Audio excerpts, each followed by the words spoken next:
All right, I've missed a few days, so I'm going to go over the review with you really quickly. So let's start with number one. The intensity of the electric field at point P is nearly. If we want the electric field from a charge,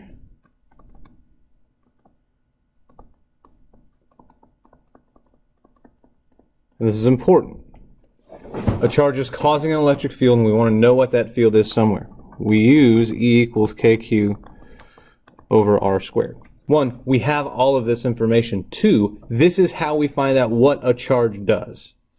There are differences and we'll get to them. So 9 times 10 to the 9th times 5 times 10 to the negative 8th divided by 0.5 meters squared. That makes the electric field come out to be 1800 newtons per coulomb. And those are our units for the electric field, newtons per coulomb. That's this one right here. The electric potential, when we're getting the potential from a charge, electric potential, since it doesn't say energy, is talking about voltage. So if we want voltage from a charge, that's KQ over R. So 9 times 10 to the 9th times 5 times 10 to the negative 8th divided by 0.5 meters. When we put all that in there, that comes out to be 900 volts. Little scientific notation, not a bad deal. All right, 1 joule of work is needed to move 1 coulomb of charge from one point to the other with no change in velocity. Which of the following is true between the 2 points? So we have 1 joule of work and we have 1 coulomb of charge.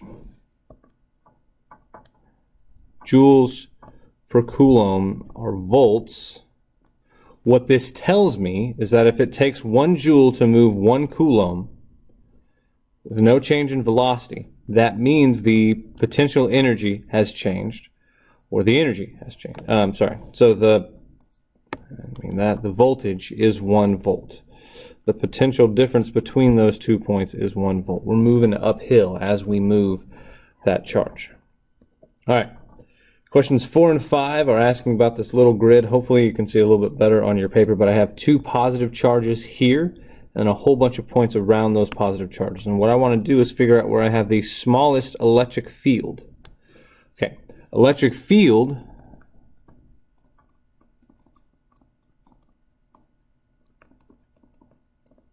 is force per unit charge, and direction is important. More than calculating it, those are 2 really good things to know. So if we look at this, I have a positive charge and a positive charge. So if we look at each point and draw the electric field from the first charge, it's always going to point away from that charge because it's a positive charge. So at all of those points, A, B, C, D, and E, from this first charge, the electric field just points away from it. If I want to know the electric field at any point, I have to consider what both charges are doing. The second charge is also a positive charge, so the electric field will always point away from that. If I want to figure out where the least electric field is, we look at all of these points. B and C point in the same direction, so I would add the contribution from each charge at those points. But at point A, they point in opposite directions. In fact, at point A, the electric field is equal to 0 because they cancel out and point in opposite directions. However, number 5, electric potential, again, it does not say energy, it just says electric potential, so that's voltage.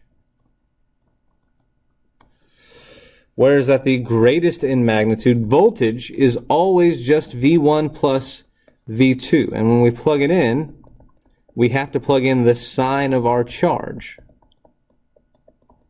Since they're both positive here, they're going to add together. There's not going to be any canceling out that happens with this. So what we want then for the biggest voltage, the biggest potential, is the point that's closest to each charge. what that's going to do is make R very small and make each of those voltage contributions very large. So if we look at the voltage here, they are closest together when I'm talking about point A. That's going to have the highest voltage. When we think of voltage, it's smart to think about those peaks from lifting up the potential around those two charges. And if I want the highest potential, it's the spot on the map that is the highest elevation. That's going to be closest to both of the peaks. Any further away from that, we're moving downhill. Number 6 is great. They're going to start off with plus 2Q and negative Q, and there's a force F1 associated with that. So F1 comes out to be K times plus 2Q times negative Q divided by D squared. That's at the beginning. Then we're going to touch them together. When we touch them together, we get a combined mass, we get a combined charge when they're touched together of plus 2Q minus Q, giving me a combined charge of plus Q. When we separate them, they're each going to share that charge. So we've got Q over 2 and Q over 2 separated by a distance of D. So if we look at force 2, that's K times Q over 2 times Q over 2 on D squared. So force 2 comes out to be 1/4 KQQ over D squared. And force 1 was 2 KQQ over D squared. That makes force 2 1/8 the size of force 1. 1/4 and 2 compare like 1/8. The big deal here is that total charge is shared between the two. All right, here we have charges plus Q, negative 4Q, and we want to know where the electric field is 0. Again, direction matters.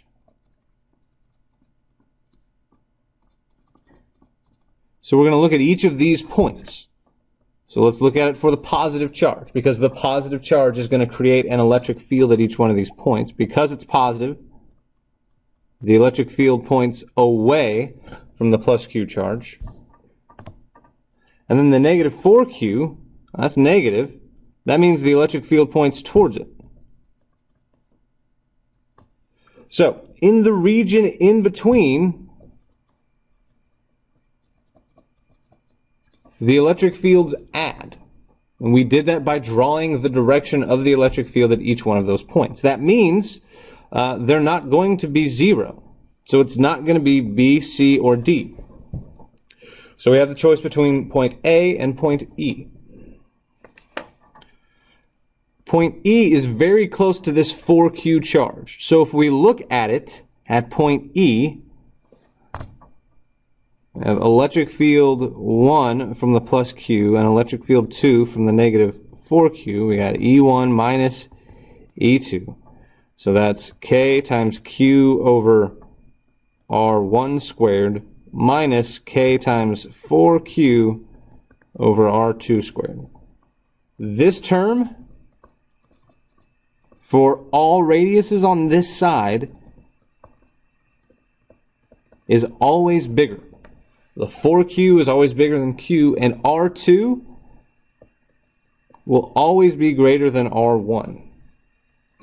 That point's always closer to the negative 4Q. That means this never goes away, so it's not going to be point E.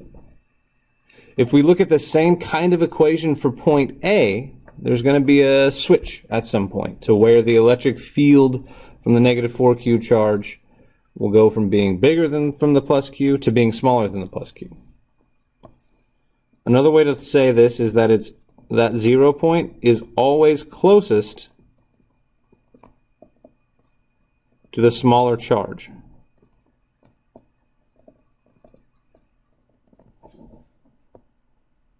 The diagram above shows an isolated positive charge Q. Point B is twice as far away. The ratio of the electric field strength from A to B. So we're going to compare the electric field from Q at A and B.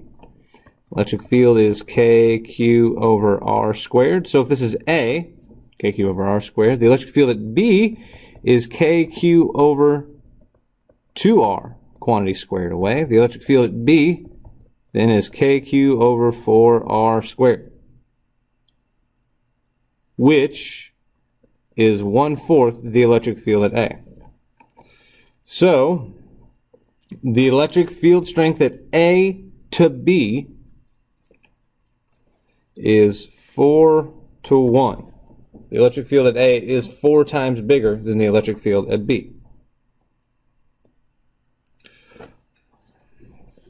For number 9, the force from an electric field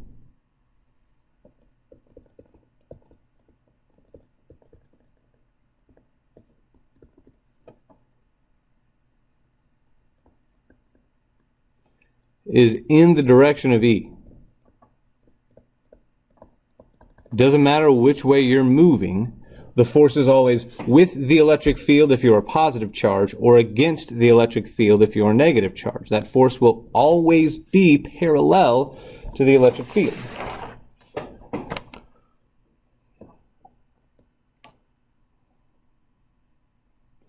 All right, this is a good one because it kind of ties a lot of stuff together, and we can look at the relationships between a lot of different things.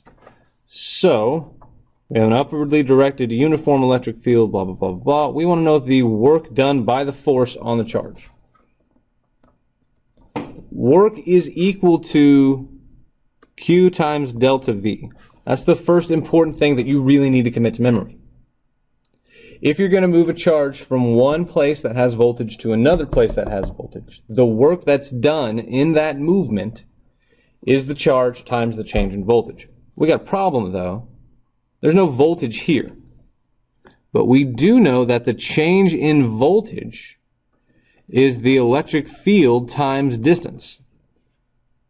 That's another good one to remember. You need to know how to go back and forth between voltage and the electric field. So change in voltage is the electric field times however far you move, or the electric field is the change in voltage over the change in distance for a small distance. That's the important part for a small distance. So that work is going to be the charge times the electric field times the distance.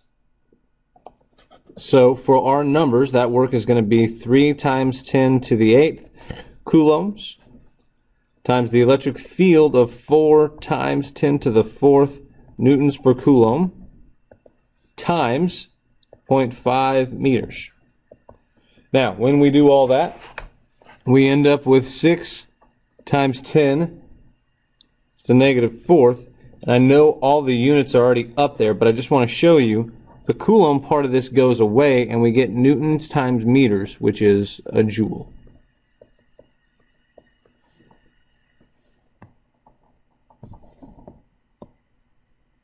(17) and 18, we have two charges Q. The net electric field at point P. We're going to have to look at the electric field from each charge, so we'll start off with the first charge. That's positive. The electric field at any point points away from a positive charge. And down here, it's also positive. It points away from a positive charge. The net electric field is those two things added together. We've got to add those things like vectors, so the net electric field points in this direction. 12 relates to this. Where is the potential energy at point P, the electric potential at point P equal to 0? Again, that's voltage. We know that voltage is going to be just the voltage from any of my points added together. So the voltage is, what we want is to be an equal distance away from positive and negative charges. There's no direction. We're just adding them together. So for that to be 0, we want an equal distance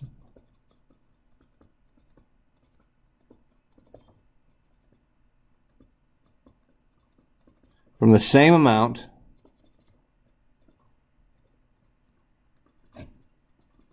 of positive and negative charges. So if we look here, we have 3 positive charges. That cannot give me an electric field of 0. Here I have KQ over this radius plus KQ over this radius plus K negative Q. Too much positive. Overall, that's positive voltage. Here, same idea, but it's too much negative. All overall is negative voltage. If I add Q plus negative Q and negative 2Q, still negative voltage. But here, negative Q, negative 2Q, positive 3Q. We put all that together when we're adding voltages together. Positive, negative, negative, same amount.